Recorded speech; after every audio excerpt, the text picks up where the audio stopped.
بسم اللہ الرحمن الرحیم۔ میں ہوں مدثر راجپوت۔ آج میں ایک ایسے حساس ٹاپک کی طرف نشاندہی کرنے جا رہا ہوں۔ وہ ہے جی ہمارے پرائمری کے بچے، چھوٹے بچے، معصوم بچے، ننھے اور پیارے بچے، وہ پھول بچے، وہ خالی کتاب، وہ خالی صفحے جن کو ہم اسکولوں میں بیچتے ہیں، اور وہ پھر اساتذہ، ماحول، گھر کا ماحول، معاشرتی ماحول، وہ بچہ اس کو دیکھتا ہے، پک کرتا ہے اور پھر اس جیسا وہ ہو جاتا ہے۔ تو جو چھوٹے بچے ہوتے ہیں، ان کے دماغ میں وہی کچھ آئے گا جو کچھ ہم فیڈ کریں گے۔ اس کے ساتھ ساتھ بچے زیادہ تر اپنے جیسے ہم عمر بچوں سے سیکھتے ہیں۔ یہ بھی دیکھیے کہ آپ کا بچہ کس کے ساتھ بیٹھتا ہے۔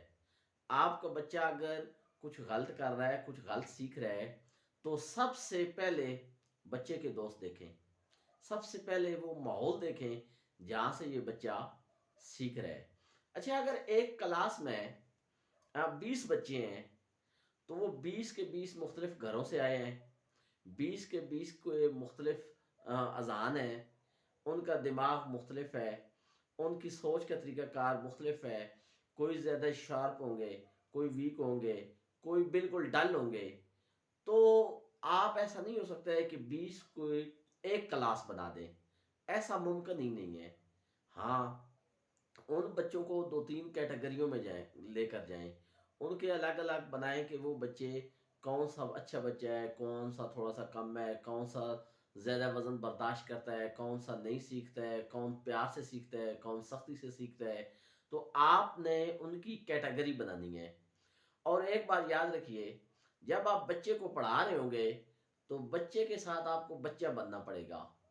جس طرح اس کے ساتھ کھیلیں، میں کبھی کبھی خود بچوں کے ساتھ کھیلتا ہوں، اس کے ساتھ ان کو سٹوری سناتا ہوں۔ جب ساری چیزیں سنا چکا ہوتا ہوں، وہ میرے ساتھ گھل مل جاتے ہیں، اس کے ساتھ ہم اپنا سبق اس کو یاد کروانا شروع کر دیتے ہیں، اور وہ خوشی خوشی پک کر لیتا ہے۔ اس میں ایک خاص بات اور بھی ہے، وہ یہ ہے کہ ہم اپنے بچوں کو بچہ نہیں سمجھتے۔ ہم چاہتے ہیں کہ وہ سقراط ہو، وہ افلاطون ہو، وہ سائنسدان ابھی سے بن جائے۔ ایسا نہ کریں جی۔ اس بچے کی جتنی ذہنیت ہے، اس سے اگر زیادہ برڈن ڈالیں گے تو وہ بچہ سٹریس کا شکار ہو جائے گا، اس کے سیکھنے کی جو صلاحیت ہے وہ ختم ہو جائے گی، یا وہ ماند پڑ جائے گی، کم ہو جائے گی۔ آپ نے تو اس بچے کو ابھی سے تیار کرنا ہے، آپ نے تو اس بچے کو پڑھنے کے لیے، دنیا کے معاملات کے لیے اس کو تیار کرنا ہے۔ تو آپ یہ سمجھ جائیں کہ وہ بچہ ابھی سے ہی سائنسدان ہے، ایسا بالکل نہیں ہے۔ گھر میں بچے کے ساتھ پیار کریں، اور اسکولوں میں، ٹیوشن سینٹرز پر اور بہت ساری جگہوں پر جب بچہ جاتا ہے تو اس کو تھوڑا تھوڑا اس کو کھلا چھوڑیں۔ میرے پاس ایک مرتبہ ایک پیرنٹس آئے اور انہوں نے مجھے گلہ کیا کہ سر، ہمارا جو بچہ ہے وہ نہیں پڑھ رہا، اس کا حل بتائے۔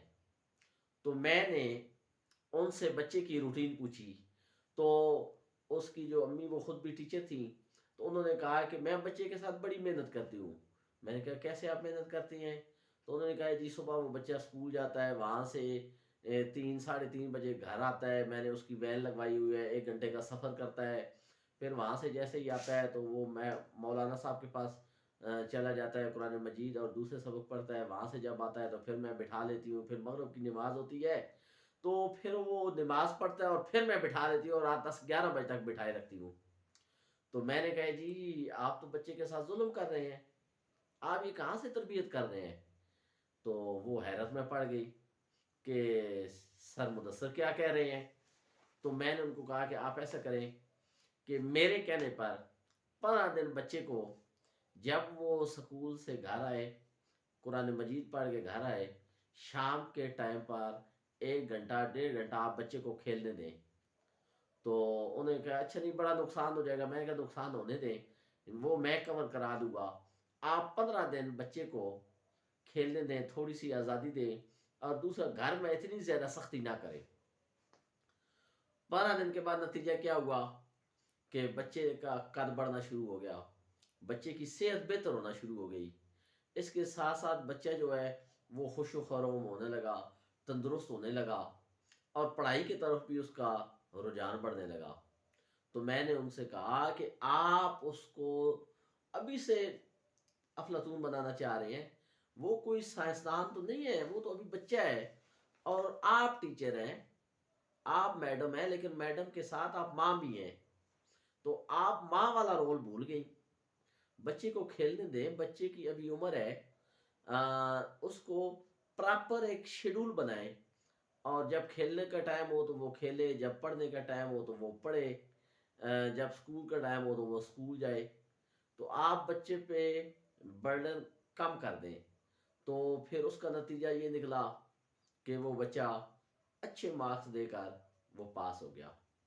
تو کہنے کا مطلب یہ ہے کہ آپ نے بچے کی ذہنیت پہ جا کر اس کی وہ پرابلم تو تلاش کرے نا.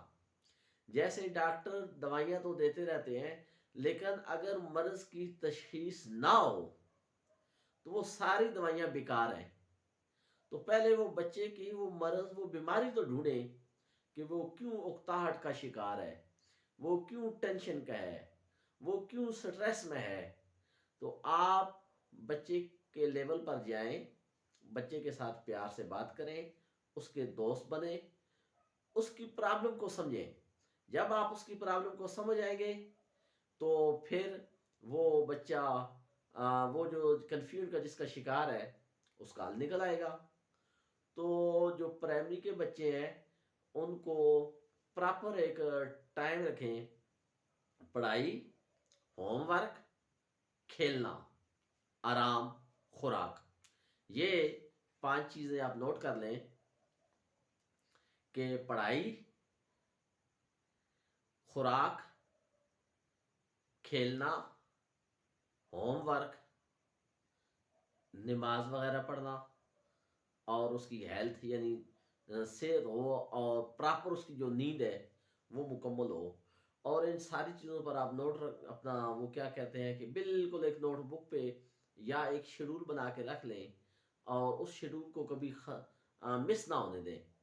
تو آپ بچے کی بہترین انداز میں تربیت بھی کر سکیں گے, اور آپ کا بچہ ایک اچھے انداز میں پڑھنا بھی شروع کر دے گا.